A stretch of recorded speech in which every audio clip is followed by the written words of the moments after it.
আমাদের আজকের লেকচারের টপিক হচ্ছে কমিউনিকেশন আন্ডার প্রেশার। প্রেশার মানে কি? চাপে থাকা।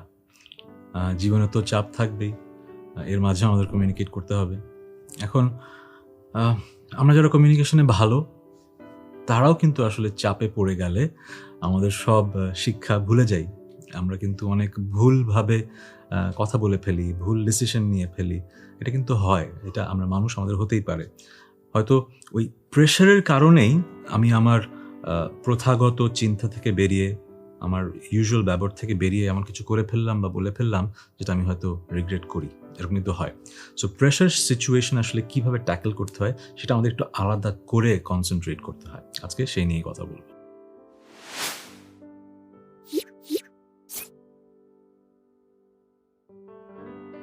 একটা গল্প দিয়ে ব্যাপারটা একটু বুঝিয়ে দিই।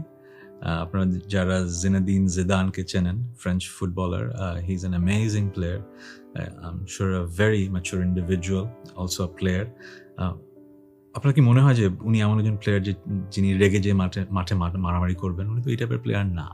কিন্তু আপনাদের যাদের মনে আছে 2006 সালের ফাইনালে একটা পর্যায়ে তিনি কিন্তু হেডবাট করেছিলেন অপোনেন্ট একজনকে। এই যে ঘটনাটা, একটা প্রেশার সিচুয়েশনে একজন ম্যাচিউর ইন্ডিভিজুয়ালও কিন্তু ভুল করে ফেললেন। তার মানে আপনি যতই ম্যাচিউর, যতই এডুকেটেড, যতই গুড সোল হন না কেন, প্রেশার সিচুয়েশনে আপনি হয়তো ভুল করে ফেলতে পারেন। It happens to most of us. So pressure সিচুয়েশনে কীভাবে কমিউনিকেট করব, কিভাবে আমি নিজেকে কন্ট্রোলে রাখবো, সেটা কিন্তু আলাদা করে একটু শিখতে হয়। প্রেশার সিচুয়েশনের প্রথম অ্যাডভাইস আমার হচ্ছে, you have to take a pause. যখনই প্রেশার সিচুয়েশনে আপনি থাকবেন তখন কিন্তু আপনার জাজমেন্ট ঠিক থাকবে না, আপনি প্রেশারে আছেন। সো সাথে সাথে আপনি কোনো ডিসিশন নেবেন না, কোনো জাজমেন্ট দেবেন না, এমন কিছু বলে ফেলবেন না যেটা সুদূর প্রসারী একটা নেগেটিভ কনসিকোয়েন্স থাকবে। Take a pause, keep quiet and think. এটা শুনে মনে হতে পারে খুব কমন একটা অ্যাডভাইস, কিন্তু কমন সেন্সটা কিন্তু তখন কমন থাকে না।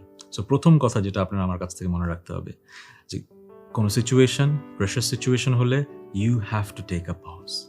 আপনাকে থামতে হবে, চিন্তা করতে হবে, তারপরে সময় নিয়ে যখন আপনি বুঝতে পেরেছেন যে pros and cons of each decision, তারপরে আপনি ডিসিশনটি নেবেন।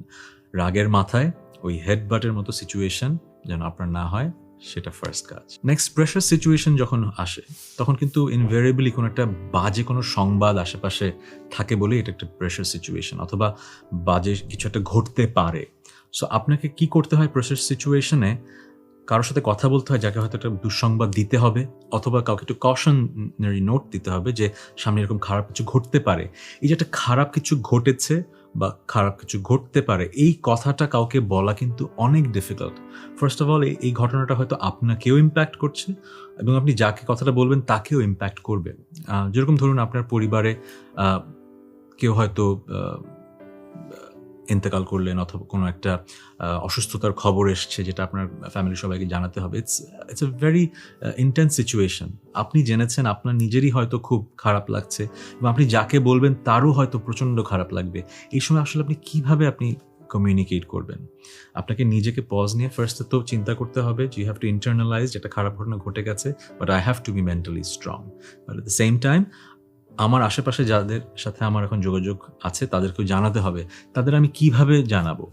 এমনভাবে জানাবো যেন তারাও একটু বুঝতে পারে। ধরেন অনেক নিউজ আছে যারা নিজেরাই অসুস্থ, তারা যদি নিউজটা পায় তাদেরই হয়তো খুব কষ্ট হতে পারে। সো কিভাবে আমি নিউজটা শেয়ার করবো, এটা কিন্তু আমার নিজেকে ভাবতে হবে। যদি বয়োজ্যেষ্ঠ কেউ হন, তার আশেপাশে তার ভালোবাসার মানুষরা আছে কি না, তাকে একটু সুন্দরভাবে ফিজিক্যাল ওয়ার্মথ দিয়ে, সুন্দর শব্দ দিয়ে যদি তাকে বোঝানো যায় যে তাহলে তিনি হয়তো একটু কম কষ্ট পাবেন। কষ্টের কথা বলতে তো কষ্ট হবেই, উনি তো কষ্ট পাবেনই, কিন্তু এমনভাবে কথাটা বলার চেষ্টা করা যেন উনি এটা আসলে ধারণ করতে পারেন, অতটুকু যেন কষ্ট উনি নিতে পারেন। এই চিন্তাটা করে যদি আপনি কমিউনিকেট করেন তাহলে একটু হয়তো কম কষ্ট হবে সবার জন্য। এটা হচ্ছে সেকেন্ড। আরেকটা প্রেশার সিচুয়েশনে আমাদের কমিউনিকেট করতেই হয়, সেটা হচ্ছে কনফ্রন্টেশনের সিচুয়েশন। এর আগের যে সিচুয়েশন, সেখানে আসলে আমি একজনের সাথে একটা খারাপ নিউজ শেয়ার করছি, কিন্তু আমাদের মাঝে ভালোবাসার একটা সম্পর্ক আছে। কনফ্রন্টেশনে যেতে হয়, আমি একজনের সাথে খারাপ কিছু নিয়ে কথা বলছি, খারাপ কিছু শেয়ার করছি, তার সাথে হয়তো আমার ভালোবাসার সম্পর্কটা নেই, এরকম সিচুয়েশন কিন্তু হয়। অনেক সময় ইন্ডাস্ট্রিতে অনেক ধরনের রাইভালরি থাকে, অনেক ধরনের কম্পিটিশন থাকে, তারা আপনার ক্ষতি করার চেষ্টা করতে পারে। এখন আপনি যদি সেটা দিনের পর দিন ইগনোর করেন, তাহলে হবে কি, প্রতিপক্ষ ভাববে আপনি দুর্বল। সো আপনি হয়তো ইগনোর না করে কনফ্রন্ট করা ইজ দ্য বেটার ডিসিশন। যেরকম আমার জীবনে এরকম হয়েছে, হয়তো আমার দেখেছি আমি কেউ আমার কনসার্টগুলো স্যাবোটাজ করার চেষ্টা করছে, এরকম ঘটনা কিন্তু ঘটে।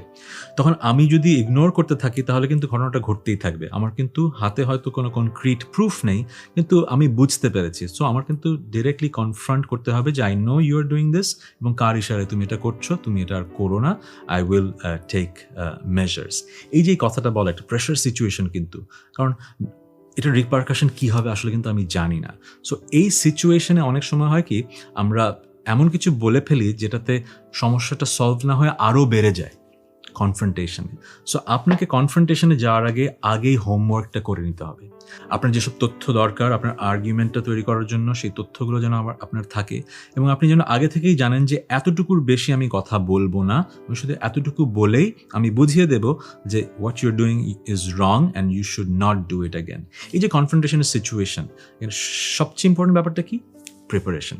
সো আপনার জীবনে এই সময় আসবে, কনফ্রন্টেশন অ্যাভয়েড করলে ইউ উইল বি লুজিং, আপনাকে কনফ্রন্টেশনে যেতেই হবে। So prepare and then engage in confrontation. But এখানে একটা কথা বলে রাখি, কনফ্রন্টেশন মানে কিন্তু সিন ক্রিয়েট করা না। আমরা যেটা করে ফেলি, কনফ্রন্টেশন শুনলেই ভাবি যে রাগারাগি হচ্ছে, চিৎকার চেঁচামেচি হয়তো হচ্ছে, অনেক জায়গায় হাতাহাতিও হয়ে যাচ্ছে। That is not what I am talking about.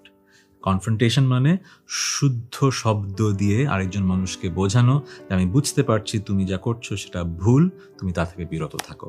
এখন আপনি বলতে পারেন যে এরকম সিচুয়েশন তো অ্যারাইজ করতে পারে, যেখানে আসলে অপোনেন্ট আমাকে বললো যে হ্যাঁ আপনি এইসব কথা বলছেন ভিত্তিহীন, সে চড়াও হয়ে যেতে পারে। তখন আপনি কি করবেন? কোনোভাবেই আপনি টেম্পার লুজ করবেন না। টেম্পার লুজ করলেই তারা কিন্তু সেটাকে আপনার এগেনস্টে ইউজ করবে। আপনার বোঝাতে হবে আপনি বুঝতে পেরেছেন তারা কি ভুল করছে, এবং তারা যেন এই ভুলটা না করে, এই কথাটা আপনি তাদেরকে ওয়ার্নিং এতটুকুই দেবেন। কোনো সিন ক্রিয়েট করবেন না, এতে আসলে সলিউশন আসবে না। এখন যারা আপনার ক্ষতি সাধন করতে চায়, তাদের সাথে তো আসলে সুন্দর সলিউশন আসবে না, একটু তো টক্সিসিটি থাকবেই, কারণ তাদের মাঝে তো আসলে নেগেটিভিটি আছে। কিন্তু আপনাকে বোঝাতে হবে যে আপনি জানেন কিভাবে ইমোশনালি স্ট্রং থাকতে হয় এবং কিভাবে নিজেকে ডিফেন্ড করতে হয়। প্রেশার সিচুয়েশন নিয়ে যেহেতু কথা বলছি, একটা খুব কমন প্রেশার সিচুয়েশন নিয়ে আসলে কথা বলতেই হবে। অফিস এনভায়রনমেন্টে অফিস পলিটিক্স খুব কমন সারা পৃথিবীতেই। সো যখন অফিস পলিটিক্সে কেউ এনগেজ করে যেটা আপনার এগেনস্টে যাচ্ছে, এটা আপনার জন্য একটা pressure situation. Do you address it? How do you address it? Do you confront? Do you ignore? এখন এর আগের পয়েন্টে তো আমি বললাম যে ইউ হ্যাভ টু কনফ্রন্ট, কিন্তু কনফ্রন্ট কিভাবে করবেন that is very important. Friendly confrontation কিন্তু অফিস এনভায়রনমেন্টে প্রয়োজন। ফ্রেন্ডলি কনফ্রন্টেশন মানে হচ্ছে আপনি তাকে বুঝিয়ে দেওয়া যে আপনি জানেন যে এই ঘটনা ঘটছে, কিন্তু আসলে আপনি তার বিরুদ্ধে কিছু করতে চান না। এই একটা ফ্রেন্ডলি মেসেজ দেওয়া, এই মেসেজটা অনেক সময় ভার্বালিও দেওয়া যায়, নন ভার্বালিও দেওয়া যায়। যারা গেম থিওরি পড়েছেন তারা জানেন যে আমরা সবাই উইন উইন একটা সিচুয়েশনে যেতে চাই। সো কোনো না কোনোভাবে কিন্তু আমরা সিগন্যাল করতে পারি। গেম থিওরির বড় ডিসকাশন আমি যাব না, আমি জাস্ট সুন্দর একটা ওয়াটার ডাউন এক্সাম্পল দিয়ে বোঝাই। আপনার যেই কলিগ আপনার নামে খারাপ কথা বলেছেন, আপনি সেই কলিগের নামেই যদি ওই মানুষটার কাছে, যার কাছে খারাপ কথা বলেছেন আপনি জানতে পেরেছেন, একটা ভালো কথা বলেন, সেই মানুষটা কিন্তু আবার যে ওই কলিগকে বলবেন, আচ্ছা ভাই সেদিন আপনি তো ওনার নামে কথা বললেন, আমি তো শুনলাম যে উনি আপনার নামে এরকম একটা ভালো কথা বলছেন। এখন আপনি হয়তো কেন এই কাজটা করলেন সেটা তিনি শুরুতেই হয়তো বুঝবে না, কিন্তু গেম থিওরি আমাদের শেখায় যখন আমরা বুঝিয়ে দিই আরেকজন মানুষকে আসলে I don't have any ill intent, সেও একদিন বুঝতে পারবে যে আমি আসলে যেটা করছি সেটা ভুল।